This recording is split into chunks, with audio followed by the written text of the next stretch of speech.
changing your life one story at a time. This is the Chicken Soup for the Soul podcast with Editor-in-Chief Amy Newmark.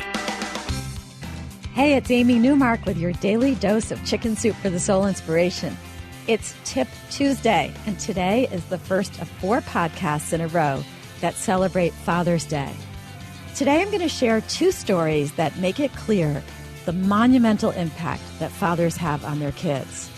The first is from the original Chicken Soup for the Soul book, the one that started it all, and it's a story called What You Are is as Important as What You Do.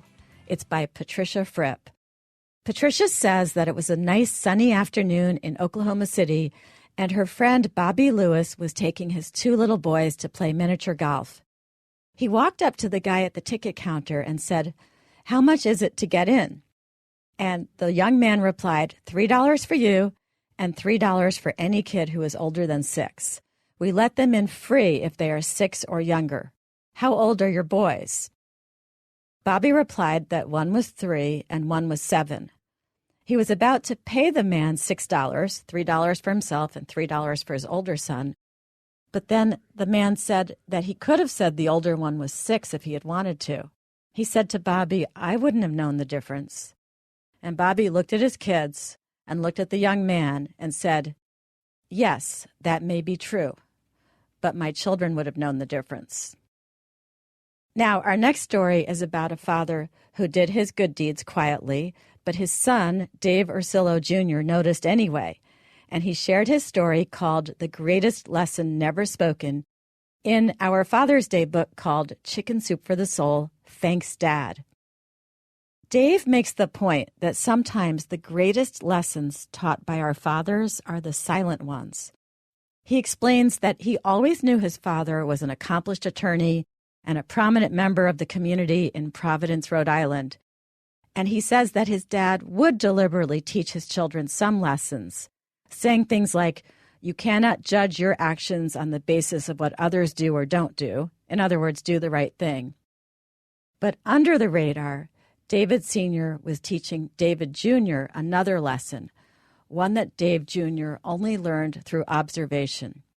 His father, who had grown up in a difficult, hardscrabble environment, the son of Italian immigrants, was a constant, selfless, quiet giver, one who Dave saw go out of his way to give of his time and his financial resources to family, friends, and strangers. Dave saw his father open his home to others without question. He gave his children the best schooling that he could afford.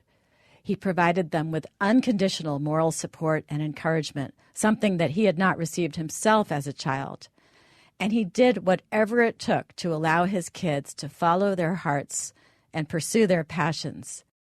Dave Jr. says that watching his father do this for decades without ever talking about it is what has put him on the same path. As Dave puts it, to give beyond my means and at my inconvenience. Dave says his father's quiet example has become as much a part of him as any genetic trait that his father has passed along, stuff like hair color and height. Dave says that he has emulated his father's example without realizing it, and that his father's quiet leadership influenced his children perhaps more than any spoken lesson that Dave can recall from him. In fact, Dave says that it was only when he sat down to write his story for our book, Chicken Soup for the Soul, Thanks, Dad, that he realized what his father had done for him and how. Now, tomorrow's Wow Wednesday, and we're going to talk about another father's influence and how he helped his son in a rather startling way from the grave. I'm Amy Newmark. Thanks for listening today. I hope you have a lovely Father's Day weekend later this week. If you want to hear more about upcoming books and what's going on at Chicken Soup for the Soul, follow me on Twitter. I'll also post a link to my new podcast each day if you want to listen to it that way. My Twitter handle is @AmyNewmark. And if you want to read more Father's Day stories, then head on over to chickensoup.com.